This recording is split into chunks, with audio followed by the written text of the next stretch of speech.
we need to talk about Justice Haynes committing to transfer to Michigan and why I think this is a great pull for Tony Alford, what Michigan is actually getting in this Alabama running back, and what I think it means in the context of their 2023 season. What's up, kinfolk? It's RJ Young. I am not on a step mill. If this is your first time watching the #1 college football show, please subscribe to the channel, ring the bell, and like this video so you don't miss any of the segments that we upload here as we talk college football 24/7, 365. It is Christmas, and I am wearing my ugly Christmas sweater because Dallas Cowboys are my team, and we ugly as hell.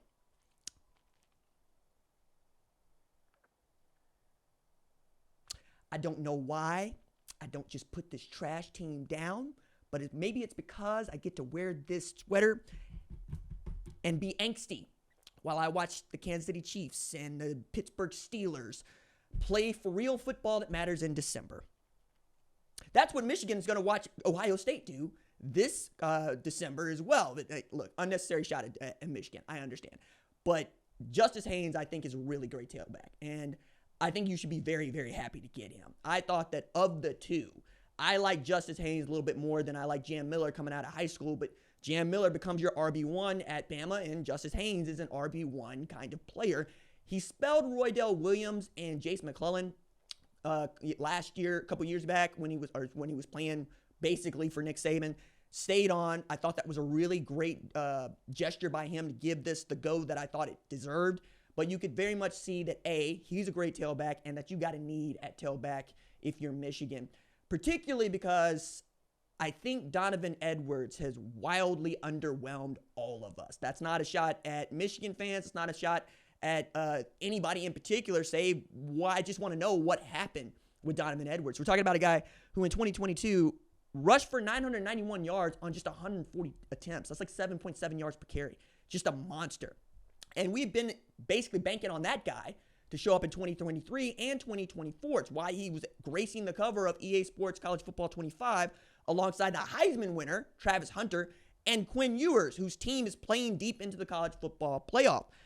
When then we're looking at 2023, 2024 numbers being combined. He rushed for 1,086 yards on a total of 247 rush attempts.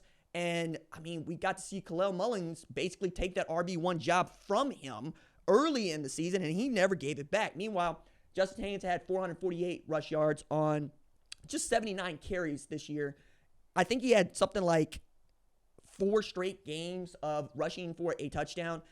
I think that given what we know Sharon Moore's offense wants to look like, what it wants to be like, we want to run the football as much as we can, and we want to impose our will on folks.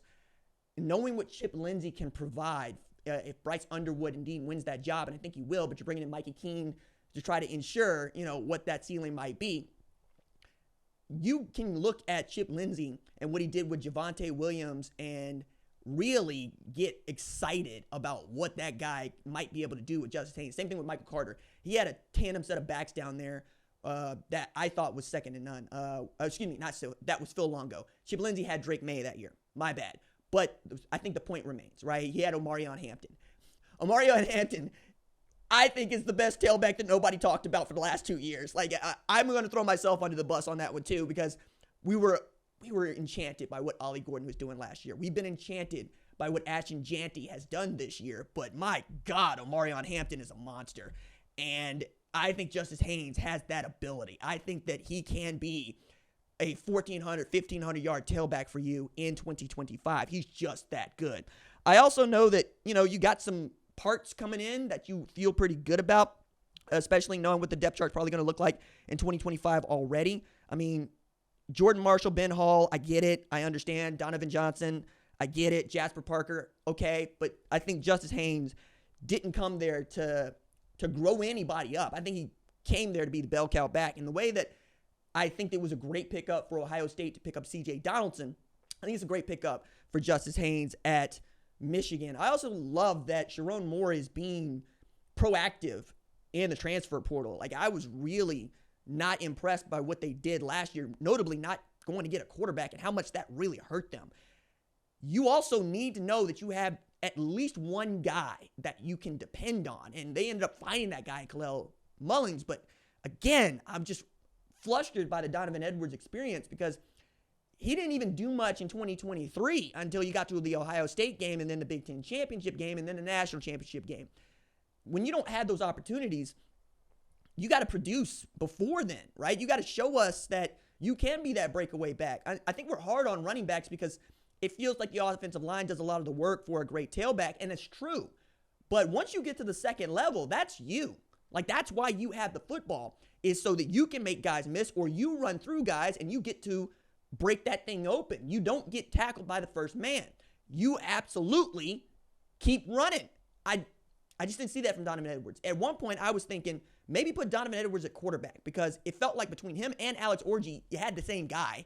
Maybe Donovan Edwards was a better quarterback than Alex Orji was, and that's really what held them back. I think Alex Orji needs to have a second act as a tailback, as a tight end, as a wide receiver, because I think that he's got it like that. I just don't think I want that dude throwing footballs because he ain't as accurate as I would want him to be, and I think he's still got so much to learn. You could probably teach him to be a great quarterback. You could probably go through his footwork and fix him. But is he going to go to a program that is like that? Is he going to get that done?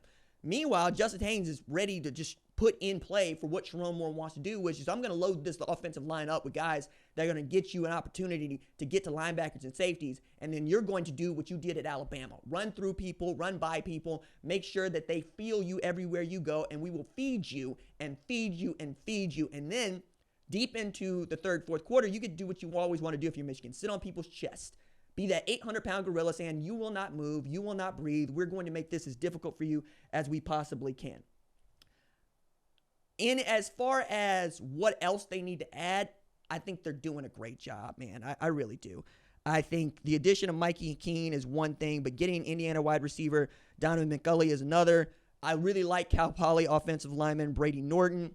And I like getting Damon Payne Jr. on that defensive line. My God, I know Troy Bowles is probably going to get a lot more, press, but Damon Payne coming to Michigan, that defensive line is going to be nasty again. So you got what you need, I think, to get back to where you were and try to make this thing into the one that gets you back to the Big Ten championship game. But adding guys like Justin Haynes is a great example of using the portal to the best of your ability and trying to provide Chip Lindsey and Bryce Underwood with the tools they need to win football games.